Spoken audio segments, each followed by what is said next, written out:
युग चेतना साहित्य 62। दूसरों के साथ वह व्यवहार नहीं करेंगे जो हमें अपने लिए पसंद नहीं। युग ऋषि पंडित श्री राम शर्मा आचार्य।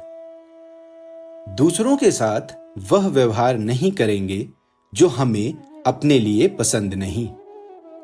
हम चाहते हैं कि दूसरे लोग हमारे साथ सज्जनता का उदार और मधुर व्यवहार करें, जो हमारी प्रगति में सहायक हो, और ऐसा कार्य ना करें जिससे प्रसन्नता और सुविधा में किसी प्रकार का विघ्न उत्पन्न हो।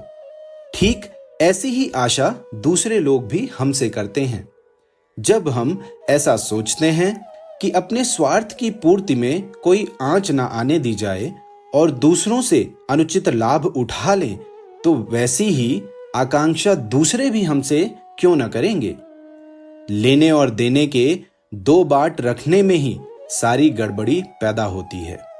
यदि यही ठीक है कि हम किसी के सहायक ना बने, किसी के काम ना आए, किसी से उदारता, नम्रता और क्षमा की रीति नीति ना बरतें, तो इसके लिए भी तैयार रहना चाहिए कि दूसरे लोग हमारे साथ वैसी ही धृष्टता बरतेंगे तो हम अपने मन में कुछ बुरा ना मानेंगे। जब हम रेल में चढ़ते हैं और दूसरे लोग पैर फैलाए बिस्तर जमाए बैठे होते हैं, तो हमें खड़ा रहना पड़ता है। उन लोगों से पैर समेट लेने और हमें भी बैठ जाने देने के लिए कहते हैं तो वे लड़ने लगते हैं। झंझट से बचने के लिए हम खड़े खड़े अपनी यात्रा पूरी करते हैं और मन ही मन उन जगह घेरे बैठे लोगों की स्वार्थपरता और अनुदारता को कोसते हैं।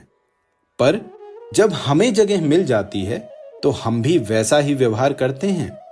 उसी तरह पैर फैला लेते हैं और नए यात्रियों के प्रति ठीक वैसे ही निष्ठुर बन जाते हैं। क्या यह दोहरा दृष्टिकोण उचित है? हमारी कन्या विवाह योग्य हो जाती है तो हम चाहते हैं कि लड़के वाले बिना दहेज के सज्जनोचित व्यवहार करते हुए विवाह संबंध स्वीकार करें। दहेज मांगने वालों को बहुत कोसते हैं, पर जब अपना लड़का विवाह योग्य हो जाता है तो हम भी ठीक वैसी ही अनुदारता दिखाते हैं जैसी अपनी लड़की के विवाह अवसर पर दूसरों ने दिखाई थी। कोई हमारी चोरी, बेईमानी कर लेता है, ठग लेता है तो बुरा लगता है, पर प्रकारांतर से वैसी ही नीति अपने कारोबार में हम भी बरतते हैं और तब उस चतुरता पर प्रसन्न होते और गर्व अनुभव करते हैं। यह दुमुही नीति बरती जाती रही तो मानव समाज में सुख शांति कैसे कायम रह सकेगी। कोई व्यक्ति अपनी जरूरत के वक्त कुछ उधार हमसे ले जाता है तो हम यही आशा करते हैं कि आड़े वक्त की इस सहायता को सामने वाला व्यक्ति कृतज्ञता पूर्वक याद रखेगा और जल्दी से जल्दी इस उधार को लौटा देगा। यदि वह वापस देते वक्त आंखें बदलता है तो हमें कितना बुरा लगता है। यदि इसी बात को ध्यान में रखा जाए और किसी के उधार को लौटाने की अपनी आकांक्षा के अनुरूप ही ध्यान रखा जाए तो कितना अच्छा हो। हम किसी का उधार आवश्यकता से अधिक एक क्षण भी क्यों रोक कर रखें। हम दूसरों से यह आशा करते हैं कि वे जब भी कुछ कहें या उत्तर दें, नम्र, शिष्ट, मधुर और प्रेम भरी बातों से सहानुभूतिपूर्ण रुख के साथ बोलें। कोई कटुता, रुखाई, निष्ठुरता, उपेक्षा और अशिष्टता के साथ जवाब देता है तो अपने को बहुत दुख होता है। यदि यह बात मन में समा जाए तो फिर हमारी वाणी में सदा शिष्टता और मधुरता ही क्यों न घुली रहेगी। अपने कष्ट के समय हमें दूसरों की सहायता विशेष रूप से अपेक्षित होती है। इस बात को ध्यान में रखा जाए तो जब दूसरे लोग कष्ट में पड़े हों, उन्हें हमारी सहायता की अपेक्षा हो, तब क्या यही उचित है कि हम निष्ठुरता धारण कर लें? अपने बच्चों से हम यह आशा करते हैं कि बुढ़ापे में हमारी सेवा करेंगे, हमारे किए उपकारों का प्रतिफल कृतज्ञता पूर्वक चुकाएंगे, पर अपने बूढ़े माँ बाप के प्रति हमारा व्यवहार बहुत ही उपेक्षापूर्ण रहता है। इस दोहरी नीति का क्या कभी कोई सत्परिणाम निकल सकता है? हम चाहते हैं कि हमारी बहू बेटियों की दूसरे लोग इज्जत करें, उन्हें अपनी बहन बेटी की निगाह से देखें। फिर यह क्यों करुचित होगा कि हम दूसरों की बहन बेटियों को दुष्टता भरी दृष्टि से देखें? अपने दुख के समान ही दूसरों का जो दुख समझेगा वह मांस कैसे खा सकेगा?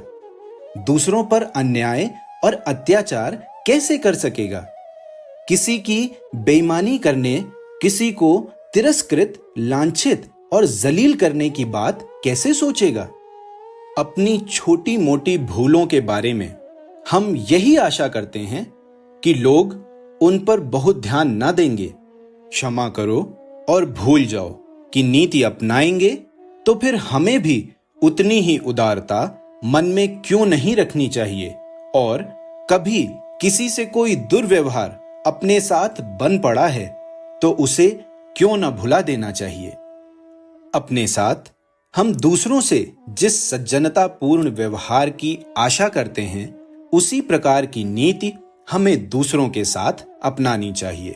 हो सकता है कि कुछ दुष्ट लोग हमारी सज्जनता के बदले में उसके अनुसार व्यवहार ना करें।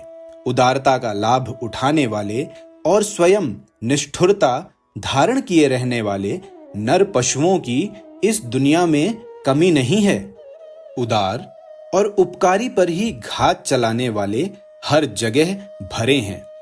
उनकी दुर्गति का अपने को शिकार ना बनना पड़े, इसकी सावधानी तो रखनी चाहिए, पर अपने कर्तव्य और सौजन्य को इसलिए नहीं छोड़ देना चाहिए कि उसके लिए सत्पात्र नहीं मिलते।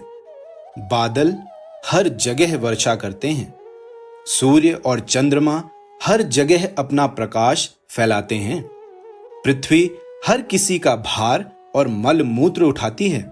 फिर हमें भी वैसी ही महानता और उदारता का परिचय क्यों नहीं देना चाहिए?